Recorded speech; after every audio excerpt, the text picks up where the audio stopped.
a little different. Yeah. We're taking a single, really rich source.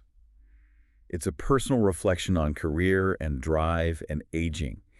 And we're going to treat it almost like a philosophical text. It really reads that way. It's less like a diary and more like a self-advocacy manifesto. It's Yeah. very deliberately written. Exactly.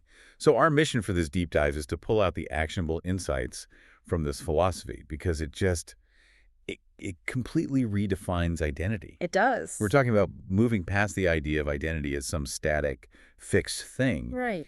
and instead embracing it as, well, an active construction project, Hmm. an ongoing evolution that you direct yourself. And the whole thing is really anchored by this one quote that the narrator mentions, something they've carried with them for years. What's that? It's not who you are that matters, but who you become.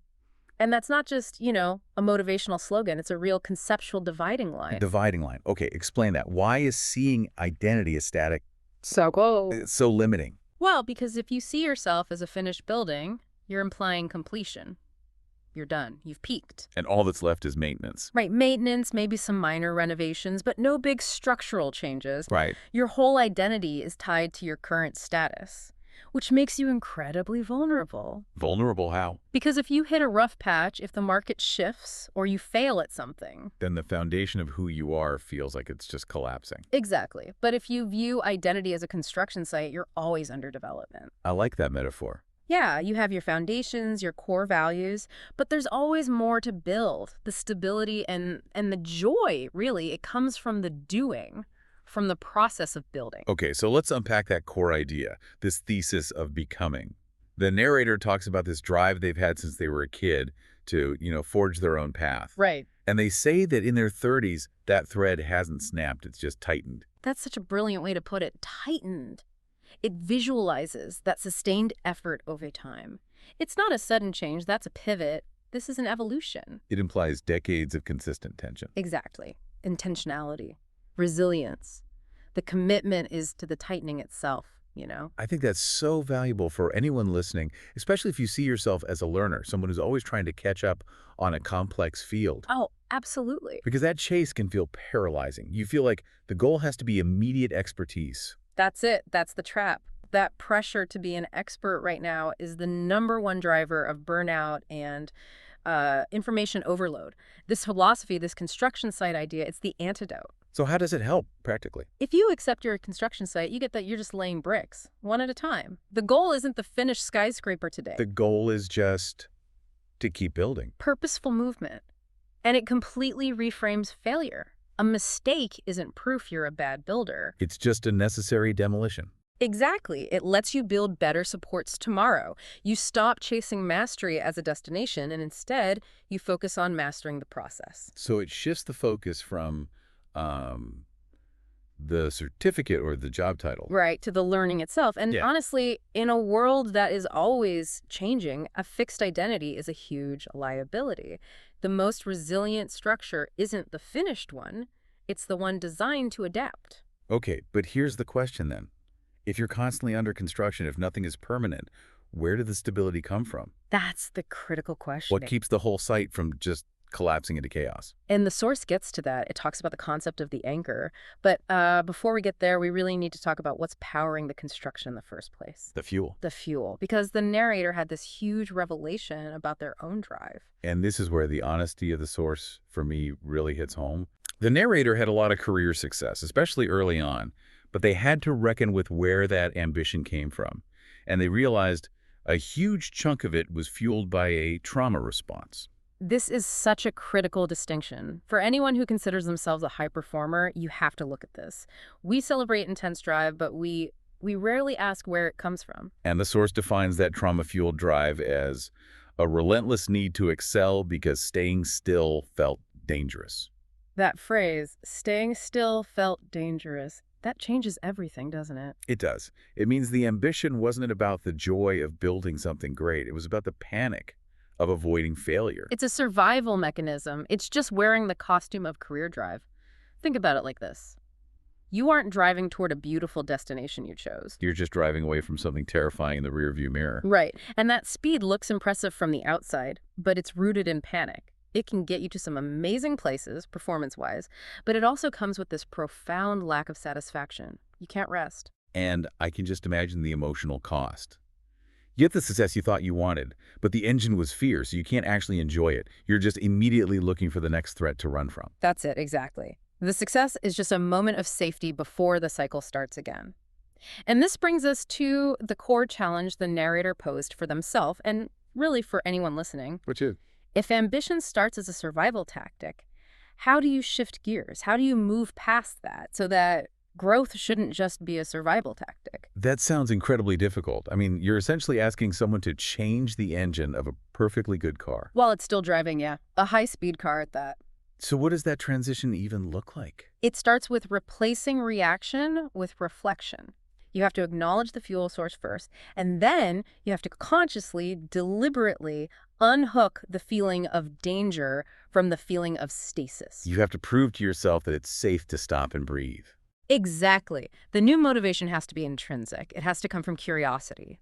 What can I build? Not from fear, what will happen if I don't build? So it's a move from running away from a problem to deliberately choosing a beautiful challenge. Yes. You're aligning your drive with your values, not with your old fears. So it becomes about the quality of the ambition, not just the quantity of hours you put in. It's working from a place of choice, not compulsion. Which is the ultimate definition of freedom in your career, I think. Okay, so this internal shift, this engine change, it led the narrator to some really sharp observations about the world around them. It did. Once they recalibrated their own purpose, they started looking at what they call the social reality. Right. And they saw this widespread retreat into stagnation. Yeah, and this is where the personal philosophy crashes right into the social contract. When they stopped running from fear and started building with intention, they noticed this massive split between them and their peers. And the core critique is just devastatingly precise.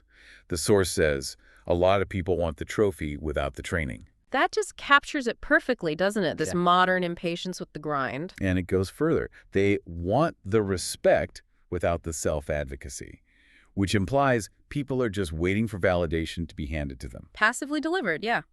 Through likes or follows or something. Not earned through actual messy effort. It all comes from a complete misunderstanding of what competence is. How so? If you think expertise is just knowing facts, sure, you can get that fast, but the narrator gives us the real definition. Expertise is only built through the friction of experience. The friction of experience. I want to dig into that phrase. What does that friction actually look like? It's all the uncomfortable stuff. It's launching a product and getting hostile feedback. It's going into a negotiation where you might lose. It's applying something you learned from a book in a high-stakes moment and realizing your theory was totally flawed. Friction is failure that you have to manage. Not failure you can just filter out with a nice Instagram story. Exactly. It's the resistance you feel when your effort meets reality. So competence isn't learned just by consuming information. No, not at all. It's earned by getting scraped up by reality. And the consequence of that, of one person committing to the friction while their friends retreat into comfort, well, it's inevitable. The narrator talks about the friend purge. Right. And that sounds harsh, but it's almost necessary, isn't it? It is. If your identity is a construction site that's always expanding and your social circle is a finished, quiet building, you just don't have a shared center of gravity anymore. You outgrow the environment. Simple as that. This all sounds like a philosophy built for, relentless forward momentum. Yeah. But life isn't a straight line. No. The narrator even mentions this period in their late 20s where they just lost their way completely. So let's talk about the stability mechanism for those low points, the recalibrating. That period of being lost is so important. Everyone hits that wall. And the brilliance of this philosophy is that it has a stability mechanism built in. The narrator calls it the anchor. Okay, so if the construction site is always changing, what does the anchor hold on to? It doesn't hold on to your last achievement or your current status. The anchor is placed in the continued concept of the becoming. I see. So if you define yourself by who you are right now, your job, your money, a setback can feel like total annihilation. But if your anchor is fixed on the process of becoming, a setback is just a tough phase of construction. The project is delayed, maybe, but the builder is still intact? The builder is still intact. Yeah. Yourself is protected from the temporary failure of the project. So that quote, "I'm not a finished product and I'm proud of that," that's the core of the anchor, isn't it? It flips the shame of being imperfect into a celebration of potential. Absolutely. That pride in being unfinished is the bedrock of resilience. It means that when depression hits or the negativity gets loud, as the source says, you don't fight to defend who you are today. You lean into who you could be tomorrow. And from that stable place, the narrator lays out the two components for moving forward. First, being rooted in my values. That's the bedrock, the immovable stability.